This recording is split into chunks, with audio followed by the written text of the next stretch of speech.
مسحراتي منقراتي تحت القمر، قريت مسائل ومن الأوائل جاني خبر اصحى يا نايم واحد الرزاق رمضان كريم. ومن المدينة والراشدين فيما غبر أصل الحكاية سمع شكاية. السلام عليكم ورحمة الله وبركاته. ازيكم يا حبايب قلبي يا صحبة الجنة؟ وحشتوني يا أمارات قلبي. يلا نبدأ كده الفيديو، نصلي على النبي صلى الله عليه وسلم. اللهم صل وسلم وبارك على سيدنا محمد وعلى آله وصحبه أجمعين. وزي ما متعودين بنزرع نخلة في الجنة، سبحان الله وبحمده سبحان الله العظيم. يلا شوفي كمية السندوتشات القمر دي كلها عملناها بصدر فرخة واحد بس، ما شاء الله تبارك الله يا بنات. هي دي البركة اللي في الأرزاق. هنعمل عليها شوية إضافات كده وهنخليها ما شاء الله قمر القمر. ربنا يديمكم نعمة على قلبي، اللهم امين. بالله عليكم ما تحرموني من اللايك الجميل بتاعكم كده والاشتراك القمر لو القناة عجبتك، يعني ان شاء الله باذن الله ويكون ليا قبول عندك. انزل اشتركي كده واضغطي على كلمة اللايك وان شاء الله تنضمي لعيلتنا الجميلة. ده صدر فرخة يا بنات، هنقطعه بالطريقة دي علشان نطلع باكبر كمية من الصوابع الصغيرة. الطريقة دي ما شاء الله مش هتهدر معاكي وهتكون جميلة قوي. لو عندك بانيه برضو عادي اعمليه بنفس الطريقة. احنا هنقطعها عبارة عن قطع طويلة شوية كده زي ما انتم شايفين، وتكون رفيعة علشان ترمي معانا كمية كبيرة وتكفي وتوفي والولاد ياكلوا ويشبعوا وربنا يرزقنا البركة، اللهم امين يا رب العالمين. ربنا يديمكم نعمة على قلبي يا احلى بنات في الدنيا. القناة ما شاء الله تبارك الله شايفة عليها تفاعل، وده مشجعني ان انزل فيديوهات اكتر واكتر. يلا بقى شجعوني بتعليقاتكم القمر علشان كل شوية انزل لكم فيديوهات جديدة.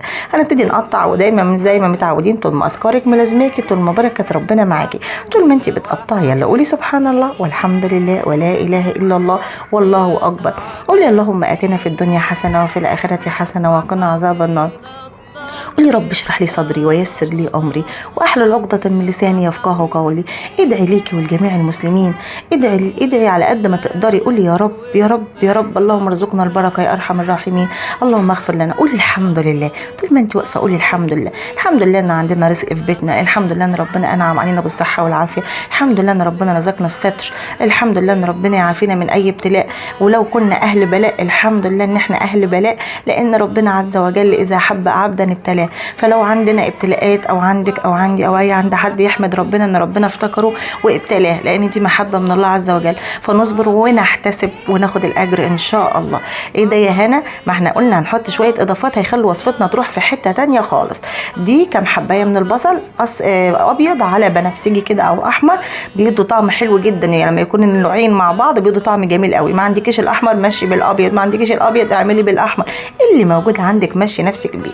احنا عايزين نعملها سلايد كده او شرايح كده من البصل، وما شاء الله تبارك الله هتديكي طعم حلو قوي قوي. هنكتر الوصفه وهنزودها وهنديها قيمه غذائيه عاليه، وفي نفس الوقت ما شاء الله الولاد هيحبوها وهيتجننوا عليها. انا الولاد بصراحه هيطلبوها مني كل يوم. بعد كده مش هيبقوا حابين ان انا اعمل لهم الفراخ عادي كده، لا ده هيحبوها بالطريقه دي. وهتشوفوا ما شاء الله تبارك الله طريقه ما فيش اسهل منها. انت في 10 دقائق ربع ساعه بالكتير هتكون الوصفه بتاعتك جاهزه على طول. اللهم لك الحمد يا ارحم الراحمين. اللهم ارزقنا البركه في الارزاق، اللهم ارزقنا الاخلاص في القول والعمل. ربنا يديمكم نعمه على قلبي، اللهم امين. الوجبه دي على فكره يا بنات تنفع قوي افطار في رمضان عادي جدا، مش هتقول لا. هنعملها سندوتشات، وممكن كمان ما شاء الله نطلعها على افطار صايم لاي حد نوزعها، تبقى سهله في التوزيع. عايزه تعملي فكره اطعام على فكره في الايام دي ان شاء الله. فكره الاطعام برضه هتبقى حلوه جدا. في فكره الاطعام لو عايزه تطلعي مثلا صدقه الاطعام، اعملي الوصفه دي واعمليها بنفس الطريقه دي وطلعيها سندوتشات للناس مع علبه عصير. اللهم لك الحمد، هتبقى فكره حلوه جدا للاطعام. هي ما شاء الله اي حد مش هيختلف عليها، يكون بيحبها، وفي نفس الوقت هتعمل معاكي كميه كبيره وتاخدي حسنات اكتر وتاخدي اجر اكتر باذن الله.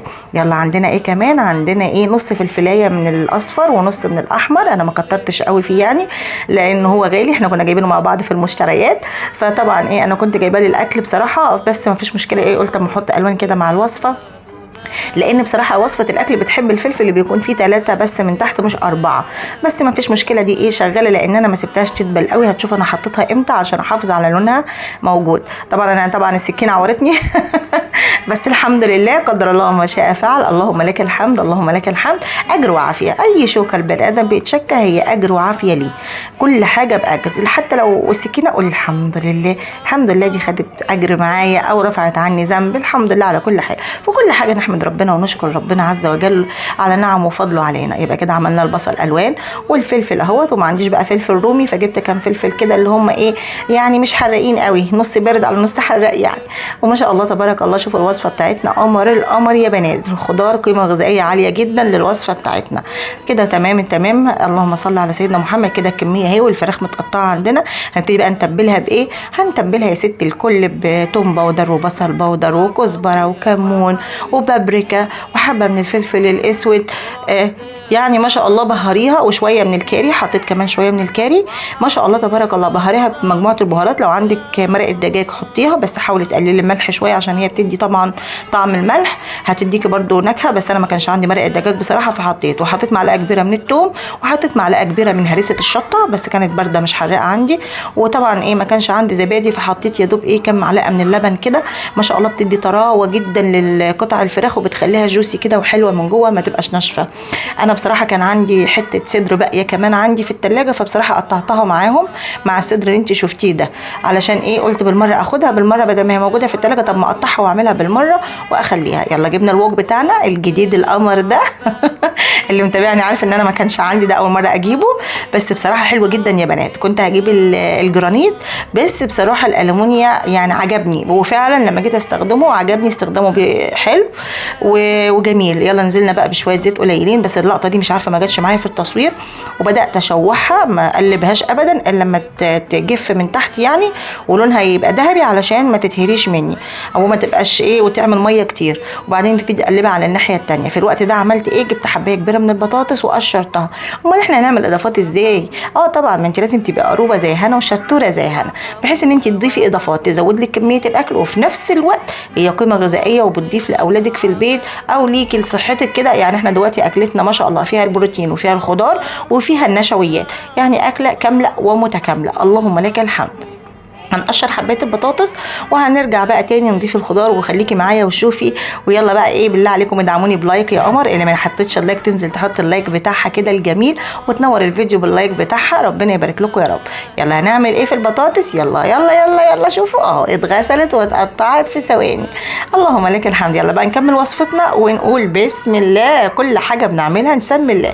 خلاص اتشوحت الشاورما بتاعتي وطابت. انا عايزاها تكون مستويه خلاص تمام، علشان انا الخضار مش هسيبه يدبل، انا بس هديله تشويحه. عايزاه يفضل زي ما هو كده محتفظ بالقرمشه بتاعته عشان يدي طعم ونكهه جميله جدا. شوفوا الالوان حاجه تفتح النفس يا بنات. اللهم لك الحمد. وصفه سهله وسريعه ومغذيه وبتفرح ولادك. هي دي البركه يا بنات، البركه في الرزق. اللهم لك الحمد حمدا كثيرا طيبا مباركا فيه. كده ما شاء الله زي ما انتم شايفين كده. خلاص انا يعني ممكن يدوب دقيقتين 3 كده وبطفي النار، علشان عايزه الخضار زي ما قلت لكم يفضل زي ما هو بنفس الطريقه دي. ما شاء الله تبارك الله. ما خدتش مني وقت ابدا ابدا، ما كملتش يعني 10 دقايق. ويلا زي ما بقول لكم لايكات لايكات بقى. ده انا واقفه اعمل في عز الحر، يا دوب جيت من الشغل وبدات ان انا اعمل الوصفه. خلاص تمام التمام اهي. هتعملي ايه هنا؟ نعمل الايه التركايه والحركه اللي بتخلي وصفتنا تروح في حته تانية. عندك ورقه فويل حطيها، انا ما عنديش. جبت فنجان صغير وسخنت حته فحمه ونزلت عليها بنقطتين من الزيت، والبخار بقى او الدخان ده بيخلي الشاورما بتاعتك كانها فراخ مشويه بالظبط على الفحم تمام، وبتخلي الوصفه لها نكهه كده مميزه وحلوه قوي قوي قوي يا بنات. خلاص كده تمام خلصنا ما شاء الله. قلينا البطاطس، هنبتدي نحط شويه من الشاورما. وكمان عندي بصل مقطعاه كمان جوليان كده ومفرطاه من بعضه، هيخلي وصفتنا قمر القمر. البطاطس وصلت اهيت. هنحط بقى من الشاورما ومن البطاطس وشويه من البصل وكمان معلقه من الكاتشب. وبكده بقى عندك سندوتشات. شوفي السندوتش بره بيتباع بكام، وشوفي هيعمل لنا كميه قد ايه. شوفي كميه السندوتشات اللي هتتعمل، وشوفي سعر السندوتش الواحد بره بكام. اللهم بارك. ولادك هياخدوا السندوتشات اللي هم محتاجينها وهيشبعوا، وربنا يرزقنا البركه وهيكونوا فرحانين وراضيين. ودي اهم حاجه، ان انت تفرحيهم وتشبعيهم. يعني لو مش قادره تجيبي اكل بره عشان هو غالي، بتعملي لهم اكل بره جوه في البيت، منه نضيف ومنه موفر ومنه هم كمان بيتبسطوا وما بيكونش نفسهم في حاجه او نفسهم في اكل من بره وانت مش قادره تجيبيه. فكده ما شاء الله بتطعمي اولادك وبتفرحيهم، وربنا بيخلف عليكي والله العظيم وبيبارك بيبارك لك وبيبارك لك في صحتك وفي عافيتك يا رب. اللهم امين يا رب العالمين. وزي ما متعودين برضه يلا نكمل صلاة على النبي، نكمل زراعة نخلة في الجنة، نكمل لا حول ولا قوة الا بالله، نقول لا اله الا انت سبحانك اني كنت من الظالمين. خلي لسانك ذاكر، طول ما اذكارك ملازماكي طول ما بركه ربنا معاكي. اللهم لك الحمد. خلي عندك ورد دايما، ولو كام ايه كده في اليوم، ما تهجريش القران ابدا ابدا، ولو 10 ايات كل يوم اقرايهم من المصحف بعد اي صلاه، وانت قاعده وانت واقفه وانت في المطبخ افتحي التليفون كده واقراي شويه.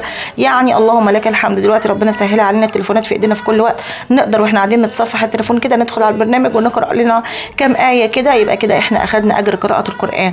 ما شاء الله تبارك الله، يومك تقدري تطلعي منه بحسنات كتير وبأجر كتير. واهم حاجة الحفاظ على الصلاة يا بنات. الصلاة على وقتها بتدي بركة ليومك كله. وشوفوا ما شاء الله، هي دي كمية السندوتشات ما شاء الله اكتر من حاجة و20 سندوتش، كله بركة وكله خير.